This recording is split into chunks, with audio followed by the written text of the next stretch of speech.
সমাধান হতে পারে। আমরাই চাইছি, আমরাই তো বলছি সমাধান চাইছি। আপনি বলুন না, এখানে রোজ জল মিষ্টিতে এত বর্ষায় থাকতে কার ভালো লাগছে? আমরা তো এটার জন্য প্রস্তুত, মানে আমরা তো এগুলো করে আসি, আমরা ডাক্তারিটাই করতে চাই, আমরা তো কাজেই ঢুকতে চাই, সেটাই তো আমাদের জায়গা।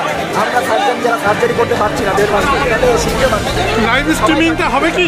ফলে দেখুন, এবার বলছি আমরা কাজেই ঢুকতে চাই। ফলে যে দাবি নিয়ে আমরা লড়াই শুরু করেছিলাম, সেই দাবির যে ধারে কাছে আমরা না পৌঁছাতে পারি, তাহলে তো আজকে এত মানুষ আমাদের সাথে এসছে, তারা তো এই কথাগুলো শোনার জন্যই এসছেন যে এই দাবিগুলো পূরণ হচ্ছে কি হচ্ছে না, দুটো জিনিস বলে পদত্যাগ হচ্ছে কি হচ্ছে না, হেলথ সেক্রেটারি তাদের পদত্যাগ হচ্ছে কি হচ্ছে না, সন্দীপ ঘোষের ডিসিপ্লিনারি অ্যাকশন নেওয়া হচ্ছে না, আরজিকর মেডিকেল কলেজের বুকে যে ঘটনাগুলো ঘটে চলেছে আপনাদের সংবাদ মাধ্যমের কাছ থেকে এখন আমরা পাচ্ছি যে মরদেহ থেকে গঙ্গা অর্ঘ সেখান থেকে পাচার করা হতো, তাহলে এটা কারা করে? মেডিকেল কলেজের বুকে নাকি ডাক্তার, এটা তো ক্রিমিনাল। তাহলে এই ক্রিমিনালদেরকে এই যে চক্র চলতো, এই চক্রে আর যারা আছে এটাকে বের হবেন, আপনারা কি চান না এটা বেরো?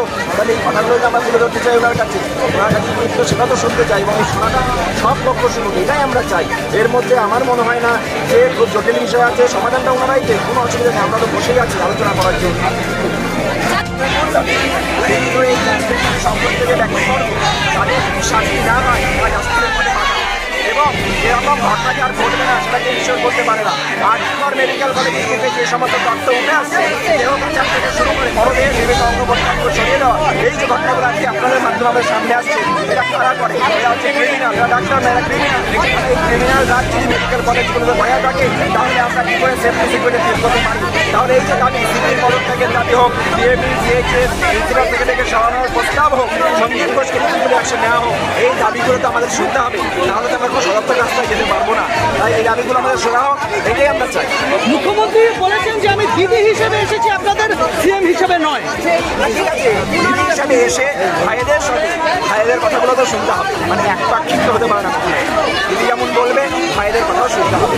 ভাইদের যে দাবিগুলো, যে দাবি নিয়ে আজকে 36 দিন ধরে আমরা এখানে বসে আছি, সেই দাবিগুলো শোনা হোক, এটাই আমরা বলছি। মুখ্যমন্ত্রী বলেছেন যে আমাকে একটু সময় দিন, কি বলবো, সময় চেয়েছেন মুখ্যমন্ত্রী। আমরা 35 দিন ধরে বসে আছি, তাহলে একজন দিদি হিসাবে 35 দিন ধরে রোজ জল ঝড় বৃষ্টি উপেক্ষা করে আমরা এখানে বসে আছি। 14 আগস্টে হামলা আমরা কাটিয়ে এসেছি, তাহলে এই সহানুভূতিটা আমার মনে আরও আগে হলে আরও ভালো হতো। যাই হোক, দেরিতে হলেও দিদি এসছেন, আমাদের দাবিটা তো শুনতে হবে, জানা তো দ্বিপাক্ষিক, একপাক্ষিক তো কোনো হতে পারে না, দ্বিপাক্ষিক বিষয়। লাইভ স্ট্রিমিং এর দাবি কি একই রকম থাকছে? আমাদের বারবারই বলছি, এই লাইভ স্ট্রিমের দাবিটা আমাদের নয়, এটা তো মমতা ব্যানার্জি ওনারই দেওয়া। 2019 সালে যখন পরিবার ঘটনা বলে, তিনি তো বলেছিলেন যে তোমার হাইড অ্যান্ড সিক দাদা ভাইয়ের মধ্যে কথা হবে, তার নিয়ে আলোচনা হবে। তাহলে এর মধ্যে তো হাইড অ্যান্ড সিকের কিছু বিষয় আমরা দেখতে পাচ্ছি না। দাবিগুলো আমরা আগেই দিয়ে রেখেছি খোলাখুলি, এখানে তো প্রশ্ন হচ্ছে দাবিটা মানবেন কি মানবেন না, এটাই নিয়ে প্রশ্ন। এটা নিয়ে তো কোনো, আমি তো দেখছি না যে এখানে কোনো কলা কৌশলগত কোনো কথা এখানে হবে, মানে কলা কৌশলগত রণনীতিগত কথাগুলো তো হবে না। এখানে স্পষ্ট করে আমরা দাবি রাখবো, উনি সেটা পারছেন না, কেন পারবেন কি পারবেন না সেটা বলুক, যদি না পারেন তাহলে কেন পারছেন না সেটার পিছনে কী কথা আছে সেটা আমাদের খুলে বলুক, তাই কারণ থাকতে পারে, তার পাল্টা যুক্তিও আমরা দেবো। তাহলে এই কথোপকথনটা আজকে আমার বাংলার সবাই তো শোনার অধিকার আছে। ফলে আমার মনে হয় না এই যে লাইভ স্ট্রিমের বিষয়টা আপনারা এতটা করছেন, সরকার থেকে এটা কোনো বড় বিষয় হয়ে দাঁড়াবে বলে আমার তো মনে হচ্ছে ব্যক্তিগত।